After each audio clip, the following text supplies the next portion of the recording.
Hey, what's up, key holders, and welcome back to today's pickup. We've got a great mix of classics, some modern Batman issues today, focusing specifically on key issues, variant covers, and milestone stories. So let's jump in, starting off with issue 401, 1986. This is the first appearance of Magpie.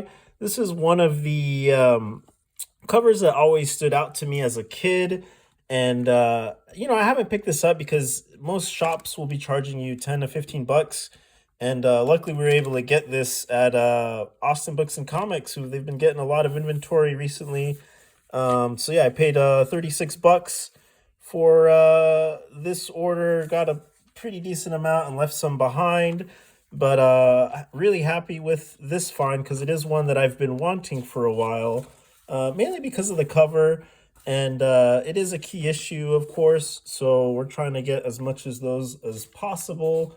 And it's just kind of an overlooked villain, kind of in the Batman universe. Cover art is by Chris Warner, and it kind of just shows the dynamic of the mid '80s style in a great way, and kind of reminds me of like some of the Ninja Turtle characters in the early episodes. I think when they cross over with the vehicles, they're kind of like cyberpunk, just kind of vibe to it. So yeah, it's just one of those things. Just takes me back to my childhood of the late '80s, early '90s. So yeah, there you have it. Issue number 401 for Batman. Moving right along, we have the 2008 714 issue. This is more modern Batman, and it's controversial Batman RIP storyline by Grant Morrison. This kind of showcases Bruce Wayne's mental breakdown and yeah, kind of the beginning of the true confrontation with the Black Glove, which is kind of, it's important for the modern Batman mythos. So yeah, they went ahead and picked this up. I'm pretty sure I'm kind of filling in some gaps on some of my Batman. So luckily they had this in pretty decent shape, and we were able to pick it up for $2. So happy with this. But the art's not too bad, and it's kind of at this point the storylines start going real crazy and stuff like that. Mainly most of this era was the Hush stuff that was kind of that stood out the most out of all of these. But anyways, here's number 674. Moving on to 619. This is pretty much the Hush story. This is a second printing. It's not in the best condition, but I've seen some of these go for quite a bit, even in rough shape. It kind of looks a little faded to me as well. It's hard to tell unless you have another issue to compare. And I honestly, this is my first time coming across this. So, yeah, I'll try to look for one in better shape because it's, it has a weird fold to it. And, yeah, we'll try to get something nicer, but either way, we're adding it to the collection. I'm glad to be having, this Hush story arc kind of fill in because it is kind of one of the newer big storylines that we have. And the art by Jim Lee is just so good. And this is, I believe, the finale. This concludes the whole story arc. And, since this is the second printing, it's kind of a little more sought after. And it still is a stellar piece to kind of add to your collection. It's just a clean modern classic for any Batman fan or collectors. So happy to have come across this. I was like, oh, no way. Like, looked it up, and sure enough, I was like, yeah, it's a Hush. So it's little by little we're getting these. These, at Austin Books and Comics, you're looking anywhere from like 10 to 15 bucks. I don't think you can find any of the Hush comics for cheap. So we're slowly getting them. They're not in the best shape, but I feel like in the future it's not really going to matter. Here you have a cool scene with Superman and Batman. But yeah, really happy to add this, and it's just such great art, good writing. adding it to the collection. Can't stop looking at some of these panels because they're just so good. But yeah, that's 619. Moving on to 693, 2010, The Life After Death Part 2, Charades. And this is kind of a continuity issue, kind of Dick Grayson operating as Batman in this. So it's kind of, just facing his challenges and adjusting. Here you have Alfred asking, Master Richard. So it's kind of a spin, and also kind of going with the story arc. More or less, I'm just kind of filling in the gaps with this one. I do have issues above and below it, so we're going ahead and add this. 693. Moving on to 664. This is the first appearance of Ellie. And yeah, it's a young woman Batman later helps by getting her a job at Wayne Enterprises, and he's kind of investigating a string of missing prostitutes in the story. So it's a key issue.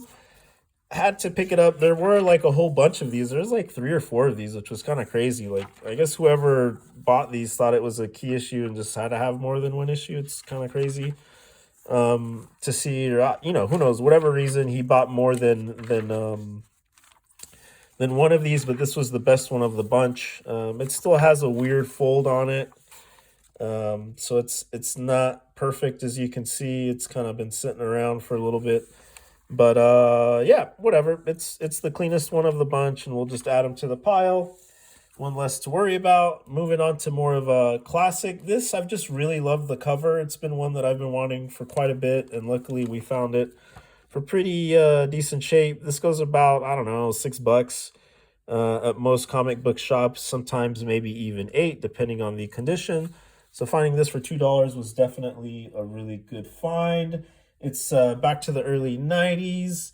It's a filler, issue about Catwoman, but I really like the art, and anytime there are Catwoman stories, I try to collect them and add them to my Catwoman stuff.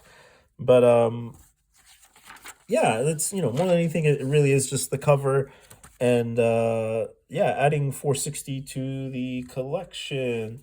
So moving right along, we have some classic issues. This is some Bronze Age history right here. This is 1973 of the post Dennis O'Neil era, where the story started getting, a little more darker, a little more grounded. The way it's all laid out in the 2 stories, it's a solid, bronze book, and it kind of takes you back to a different time when, they would stamp, and just like, we were just in a different America than what we live now. This is kind of everything, shows how just everything has changed. We went from BB gun ads to video game ads, and America's just not really what it used to be back in the 80s, and a lot of people, or 70s and 80s, and this is, kind of reminiscent of those times, and is kind of proof. And that's why I like these over graphic novels, because I love the ads, and it just kind of takes you back to a different time. But these are the oldest Batman comics that I have. Obviously, I have a lot of Daredevil from the 60s, but as far as Batman, these are the oldest ones. They had these 2 for $5 a piece. They're in really rough shape. I mean, you can tell these things have been through a lot. They're definitely older than me and most people you may know. But I have to add these to the collection. They're rough and they're falling apart, man. It's kind of unfortunate, even just kind of showing you guys in this video. I'm sure it's slowly degrading and falling apart, but here you have it. It's got the 10 cent. There's just a lot of quirky things, and just all these horrible folds from who God knows where these things have been. Some kid reading it over the years, and here we are looking at it. So 432. moving on to the spook of 435. And yeah, this is classic kind of pulpy, still in that era. And it's a good book, you know. The art's pretty decent to it. And you know, they're still trying to figure out more or less where, you know, Batman is going, and they were still building a lot on the character. You know, it wasn't until the 500s or the late 400s things really kind of start to shape up kind of to what we know more in the modern detective comics. But you know, it's more than anything, it's just for the nostalgia and the vintage. This one's not in as bad a shape as the other one, but they do have staples and the crazy, you know, heroin. You know, it was just such a issue back in the 70s, so it's kind of interesting to see the ads there. But yeah, there you have it, 435. Moving on to our last ones, last two issues. I know this video is going a little long. We have the 597. This is the late 80s. You know, it's post year one era. It's more darker, serious, and has great cover art, which I really like. But and there's the issue I think before or after this where Batman is hanging on a thread of film spools, and these go for quite a bit actually. Definitely $5 to $10 depending on the condition. So happy to add this to the collection.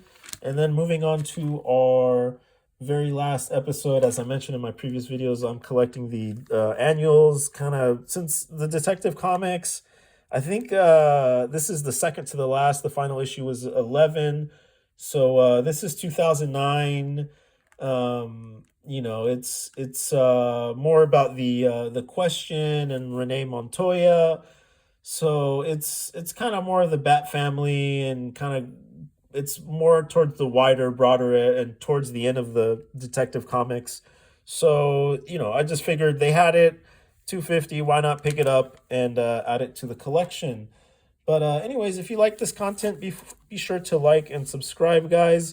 I'm trying to put these videos out as quickly as possible and doing all the research. But yeah, you know, hopefully this motivates you guys to stack a little bit more and get some more key issues and give you some ideas for kind of what's going on in the Bat universe here. So thank you guys for watching, and we will catch you on the next one. Cheers.